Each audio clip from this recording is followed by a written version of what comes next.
When you get feedback on something or you hear something in a recording and you identify this is what I want to get better at, I would imagine it did not immediately. Well, sometimes maybe some things improved, but other things like Carmen or Schumann too took some time to improve. So can you speak a little bit about the length of time maybe some of these things took before you really started to get some consistency with it? And then maybe you can use that to transition into the mental game. Like, how do you stay strong mentally when you're working through issues that aren't just fixing themselves immediately? Yes. I think this is super important too. And a quick sidebar, in order to answer this question from Ryan, either you have to have a really, really great memory or you have to be pretty diligent about taking notes and documenting the process.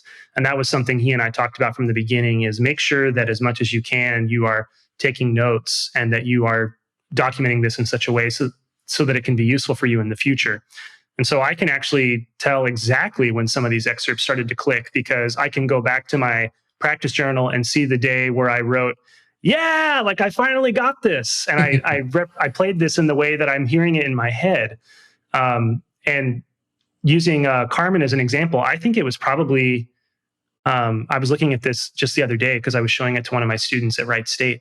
I think it was early in the 4th week when I really started to feel like I was owning Carmen and that I was consistently able to play it the way that I was hearing it in my head without any shake in the sound, and with good response and good sound on all of the low register stuff.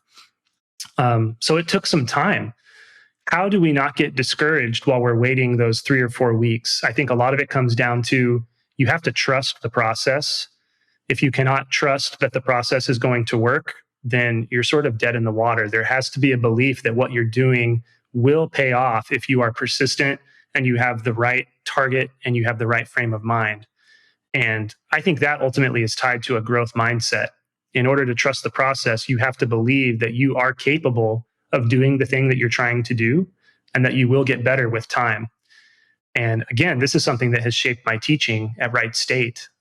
We're big into growth mindset, and we don't always call it that. Like, we don't always explicitly reference it as such. I don't come into studio class and say, hey, remember guys and gals, growth mindset, right? But it's more an attitude of believing that you are capable of the task you're trying to achieve, and then celebrating the wins, no matter how big or how small they may be. That's awesome. Couldn't have said it better. That's so cool, man. How about, that's sort of the mental game in terms of just staying consistent and trying to keep like that good outlook when you're struggling. What about the mental game sort of overall, right? The mental game of what am I thinking about and how am I going to dial that in? And then when I get to the actual audition, how am I keeping my mind in a good place? Does that question, like sort of the big picture of what do I want to be thinking about during each excerpt? Like, how did you use the process itself to begin to craft not just consistency in your playing, but also in your mental approach? Yes.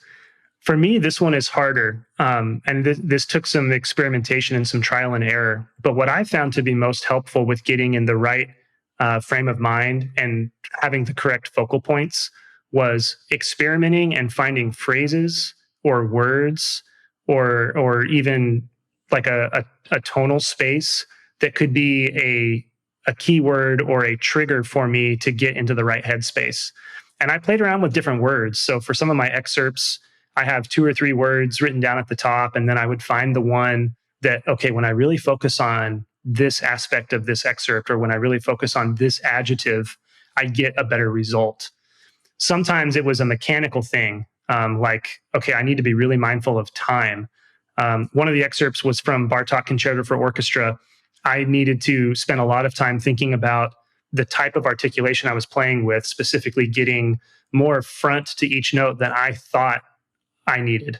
But then getting that feedback from not just Ryan, actually, but even some other people that I played for who said, hey, you need more pop on this articulation. So my keyword for that excerpt was literally just articulate. And I had that written out like in boldface and underlined. And I was just really thinking about getting clarity and pop on the front of each note.